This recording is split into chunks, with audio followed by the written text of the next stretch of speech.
My fiancée slept with my roommate while I was at works, so I cleared out my half, sent screenshots to everyone, and left them to their shame.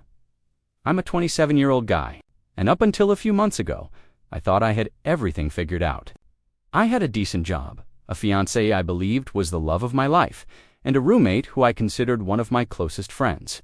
From the outside, my life looked stable, even enviable. I was working long shifts to build our future. Emma was planning the wedding, and Ryan, my roommate since college, was supposed to be my best man.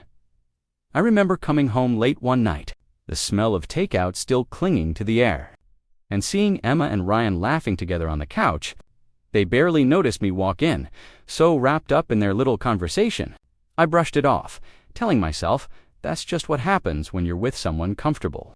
Friends can joke. Nothing wrong with that. But even then, something inside me tightened. "Hey, babe," Emma smiled, almost too casually. Before turning back to Ryan, he raised his beer and gave me a half smirk. "We were just talking about the wedding playlist. Don't worry, Manuel. Making sure you don't get stuck with boy band ballads." I laughed with them, but I felt like I was already standing outside my own life, watching it through glass. The wedding, the apartment, the shared bills, it all felt like a house I was building with bricks of trust. I never thought either of them would be the ones to knock it down. Looking back now, I realized those moments weren't harmless. They were cracks forming in the foundation. I just refused to see them because I was too busy working, too busy believing that love and friendship were strong enough to protect me. If only I knew that those smiles and inside jokes were the first warnings of something much darker. I started noticing little things that didn't sit right. Emma's phone, for once she used to leave it charging on the kitchen counter, wide open, no password. But suddenly, it was always face down, always locked, and she flinched whenever it buzzed. One night I asked, "Hey, why's your phone always on silent lately?" She didn't even look up from folding laundry. "Because you jump every time it rings. You're paranoid." Her voice was sharp, almost defensive, and the way she avoided my eyes made my chest tighten. Maybe I was. I was working long hours, barely home. Maybe I was reading too much into it. But then I started catching Ryan doing the same thing, turning his screen away when I walked into the living room, smirking at texts like he was in on some secret joke. I remember walking past Emma's car one morning and seeing Ryan's hoodie tossed in the back seat. My stomach dropped. When I asked about it later, Emma rolled her eyes. He was cold after class, so I lent it to him. "Jesus, stop being jealous. Ryan's basically family." Her words stung, not just because of what she said, but because of how she said it, like I was crazy for even noticing. Like my own home wasn't mine anymore. Like I was intruding on something I didn't understand at night.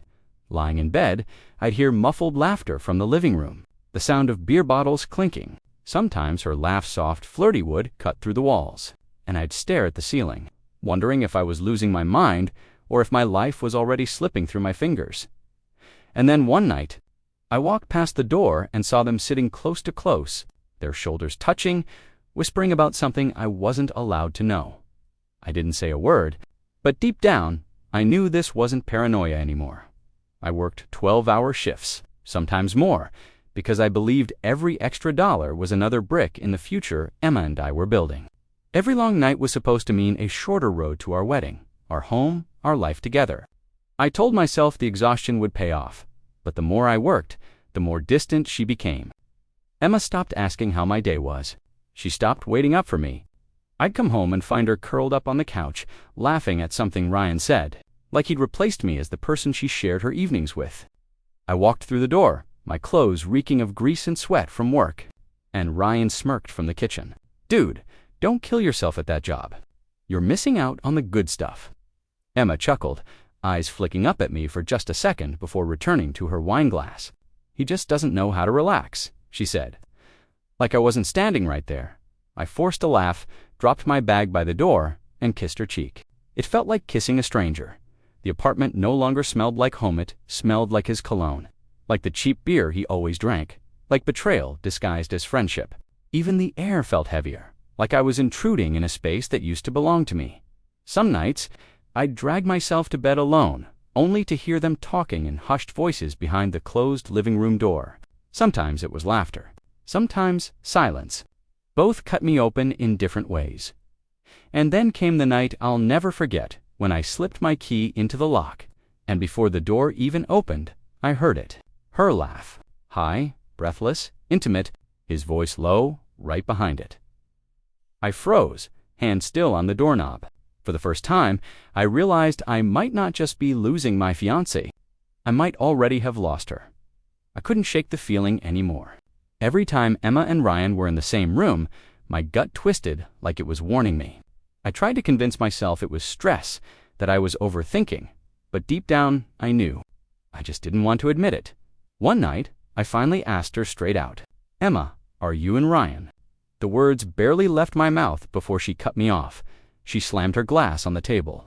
"God, you're so insecure. If you actually trusted me, you wouldn't even ask that." Her eyes burned with anger, not guilt. And for a second, I wondered if I really was crazy. Ryan appeared in the doorway. Leaning against the frame with that smug grin I'd started to hate. "Relax, man. You work too much. You're tired. Don't let your imagination run wild." Their eyes flicked toward each other just for a second, but I saw it. That silent exchange, like a secret language I wasn't fluent in. My heart pounded so loud I could barely hear anything else. Later that week, I walked out to Emma's car to grab something I'd left in the back seat. That's when I saw Itrian's hoodie crumpled on the passenger floorboard, the same one he wore to the gym, the same one I knew he wouldn't just forget. When I asked Emma about it, she rolled her eyes so hard it was like I was a child. "He got cold after class." I lent it to him. "You're acting jealous and pathetic." Pathetic. That word stuck to me like glue. That night, lying in bed, Emma turned away from me, scrolling on her phone, the light flashing against her face. I stared at the ceiling, my fists clenched, my jaw tight. I wasn't just suspicious anymore. I was terrified of the truth I was about to uncover. It happened on a Tuesday. I'll never forget that day because it was supposed to be normal. I was scheduled for a double shift, but a coworker offered to cover the evening. For once, I was coming home early, thinking maybe I'd surprise Emma with dinner and remind her that we were still us. When I pushed open the apartment door, everything felt off. The air was heavy, too quiet. Then I heard low voices, hurried whispers, followed by the unmistakable creak of my bedroom door.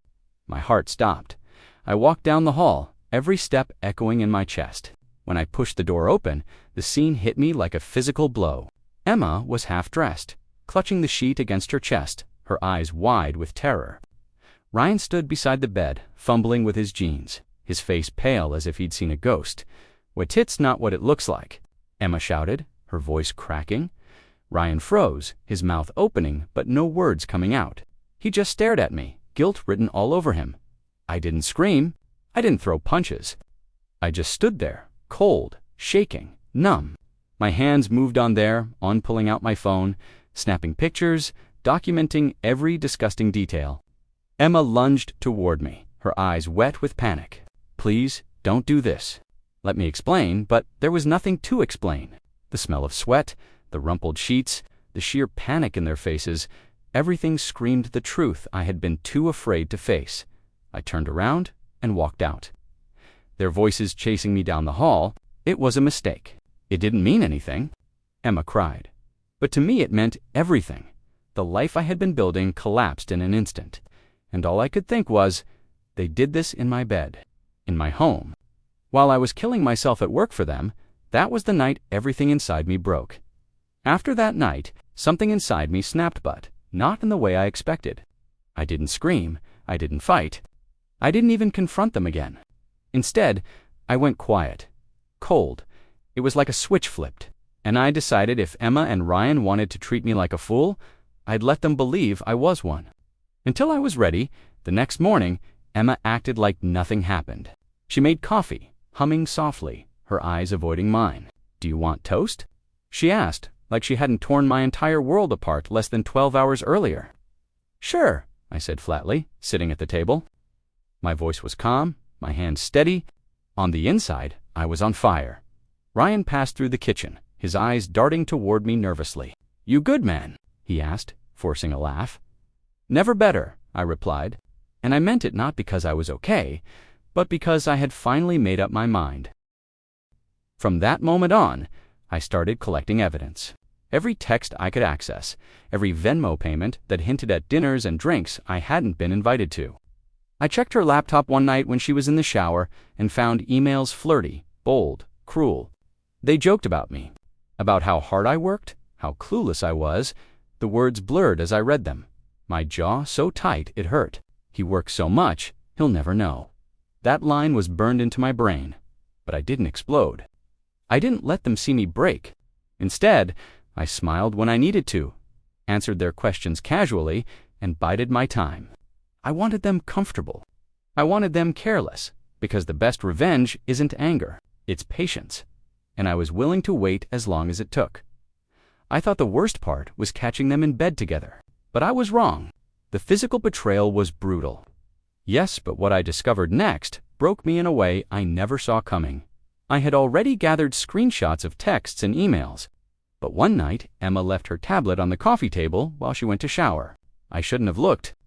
But something in me screamed that I needed to. What I found wasn't just flirty messages. It was the mema and Ryan mocking me. Whole conversations where I was the punchline. He's so clueless. He actually thinks I'm staying late to study with you. Dude, I swear, he'd work himself to death and never notice us. At least he pays the bills. Guess he's good for something. I remember staring at the screen, my stomach turning, my chest so tight it felt like I couldn't breathe. They weren't just betraying me, they were humiliating me. The people I loved and trusted most were laughing at me behind my back, treating me like a joke in my own home. When Emma came back into the room, towel wrapped around her hair, she glanced at me and smiled. "What?" she asked playfully, as if she wasn't the villain in my story. "Nothing," I said, forcing my face into a mask. My voice was steady, but inside I was shaking. Ryan came in minutes later, tossing his gym bag on the floor. "Man, you look like hell," he smirked. I didn't answer. I just nodded, filed that moment away, and told myself to hold on a little longer. That night, I lay awake, staring at the ceiling, the weight of their betrayal pressing down on me. The cheating had destroyed my relationship, but their cruelty, the way they laughed at me, was what ignited my revenge. Sleep became impossible. I'd lie there in the dark, staring at the faint glow of Emma's phone, lighting up her face as she turned away from me in bed. Sometimes she'd smile at the screen, fingers tapping quickly, and I knew who she was talking to. The man sleeping down the hall, my so-called best friend. The silence between us grew louder than any argument. Meals were eaten with clinking forks and fake smiles.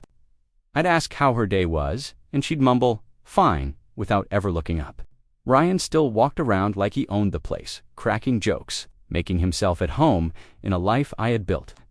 One night, I caught my reflection in the bathroom mirror and didn't recognize myself. Hollow eyes, tight jaw, shoulders heavy with a kind of exhaustion no sleep could fix. I realized I wasn't just losing Emma, I was losing myself. I pressed both hands against the sink, whispering to the empty room, "What the hell happened to me?" My chest felt like it was caving in, crushed by shame, rage, and heartbreak, all tangled together. The rock bottom wasn't catching them in bed. It wasn't reading their cruel jokes. It was standing there, realizing that the man staring back at me in the mirror had been beaten down into silence, living as a ghost in his own home. I knew then I couldn't keep living like this. I couldn't keep being their punching bag, their provider. Their joke, the thought came quietly at first. Leave, and then it grew louder, sharper, filling my head until it was the only thing that made sense. Leave? Not tomorrow. Not next month. Leave before they even know what's happening. That was the night I decided. If they wanted to play me for a fool, I'd make sure the ending was mine to write. I started planning like my life depended on it, because honestly, it did. I couldn't just storm out screaming. That would have fed their drama and given them the story. I needed a clean exit that left them exposed and me intact. So one became methodical. I took stock of what I owned that they couldn't replace. Photos, receipts, my laptop, the little box of keepsakes from my dad. I made a list, checked it twice, and memorized the routes to the storage unit and a cheap one-bedroom I'd scoped out a week earlier. Nights turned into reconnaissance missions. While they slept, I slipped things into a duffel and hid it at a neighbor's porch. I set up a small, untraceable mailbox under a different name, and started routing bills and subscriptions there. I changed a few passwords quietly, moved passwords into a secure note on my phone, and copied text threads and screenshots to an external drive I kept hidden in the oven. Who thinks to check the oven? Not them. Not anymore. I learned to act casual. I joked with Ryan about fantasy football, laughed with Emma when she tried to flirt, all while folding my life into boxers behind smiles that felt like they were carved on. "We still on for lunch Sunday?" Emma asked, bright and innocent. "Yeah," I said, voice even. "Got a big shift, but I'll swing by." I lied, and it tasted like relief. There were tiny, filthy moments of satisfaction, too. I saw the Venmo entries I'd missed, small amounts, dinner here, Uber there, and I saved them. I printed addresses of family members I planned to notify. I rehearsed a message in my head, surgical and cold, screenshots, dates, receipts, and a single line at the end. Each shirt folded into the duffel was a little weight lifted. Every photo I tucked into an envelope felt like reclaiming a piece of myself. By the time the plan was ready, I felt less like a victim and more like an architect of my own escape. The hardest part wasn't the packing. It was waiting for the right morning, the one when their world would still look normal while mine was already gone. That morning felt strangely calm, like the air before a storm. Sunlight filtered through the blinds, casting striped shadows across the empty space where my belongings used to be. The apartment looked normal at first glance, but every cabinet, every drawer I'd once filled with my life, was hollow. My car was packed to the roof. Clothes, laptop, hard drive of screenshots, everything I cared about. It was the final day of pretending. Emma was still asleep when I walked through the kitchen one last time. Her coffee mug sat by the sink. Ryan's shoes were in the hall. The smell of their laundry mixed with the cheap candle she always burned. For a moment, it almost felt like home again. Almost I left my key on the counter, the metal clinking like a gunshot in the silence. I sat in my car outside for a long minute, scrolling through my phone. My thumb hovered over the send button. Then I hit it. Screenshots, bank records, emails, everything blasted out to her parents. His parents, our mutual friends, my coworkers, even her maid of honor. No explanations, no captions. Just the truth, delivered like a bomb. Within seconds, my phone lit up with notifications, calls, messages. Emma's name flashed across the screen over and over. Ryan's too. I turned the ringer off, rolled down the window, and let the cold morning air hit my face. For the first time in months, I could breathe. "Don't look back," I whispered to myself. My hands were steady as I put the car in drive. The building shrank in my rearview mirror while my phone buzzed with their chaos, their panic, their shame. Every block I drove away felt like shedding another layer of their poison. By the time I reached the highway, the notifications had slowed. I dropped the phone onto the passenger seat, turned up the radio, and kept driving. I hadn't yelled. I hadn't fought. I'd just walked out and left them with the truth. Sometimes the loudest revenge is silence and the sound of your own freedom. The fallout was immediate, louder than I could have imagined. Within an hour, my phone lit up like fireworks. Dozens of missed calls, voicemails, texts that stretched into paragraphs. But I didn't need to read them. The truth was already out, and the damage was irreversible. Emma's parents were the first to react. Friends forwarded me screenshots of her mom's frantic Facebook posts, trying to defend her daughter before the shame consumed them. Ryan's family didn't even try. They were brutal, kicking him out of their house after seeing the screenshots I sent. "You're not welcome here," his father had texted, and someone made sure I saw it. Mutual friends messaged me in shock. "Bro, I can't believe she did this. I'm so sorry, man, you didn't deserve that." And then the crueler ones. "Honestly, we all saw it coming. You just worked too much." Those stung worst of all because they confirmed my deepest fear that everyone else had been watching while I played the fool. Emma called 20 times in a row. When I finally listened to one voicemail, her voice was hoarse, panicked, breaking. "Please, please, just talk to me. I made a mistake. I love you, not him. Don't do this to us." But I had already done it. And it wasn't to us. It was to her. To them. I pictured them sitting in that apartment, my key on the counter, my half of the life we'd built erased overnight. Two people exposed for who they really were, not star-crossed lovers, not victims of circumstance, but liars left with nothing but their shame. I deleted her voicemail, turned off the phone, and let the silence swallow me whole. For the first time in months, the quiet wasn't heavy. It was peace. I woke up in my new apartment to silence. No footsteps in the hallway, no laughter muffled behind closed doors, no tension humming through the walls, just quiet. The kind of quiet that doesn't weigh you down, the kind that feels like a fresh start at first. The emptiness scared me. I'd spent years believing my worth came from being a provider, from pouring myself into people who only ever drained me. But as I unpacked each box, as I placed my things in new spaces, I realized I hadn't lost everything. I had taken it back. One night, I sat on the balcony with a cheap beer, staring at the city lights. My phone buzzed with more missed calls, but I didn't even flinch. I thought about Emma's desperate voicemails, Ryan's pathetic texts, the chaos I'd left behind. And then I smiled, not out of cruelty, but out of clarity. I wasn't their fool anymore. I wasn't their provider, their punching bag, or their inside joke. I was free. Sometimes I wonder if they sit together now, blaming me for everything. Maybe they do. But the truth is, I don't care. Because I didn't just walk away, I burned the bridge behind me and left them stranded in the wreckage they created. The betrayal almost destroyed me. But in the end, it built someone stronger. Someone who finally understands that silence can be the loudest revenge. And that peace is worth more than any relationship built on lies. If there's one thing I've learned, it's this. You don't always need to scream to be heard. Sometimes, the most powerful thing you can do is live.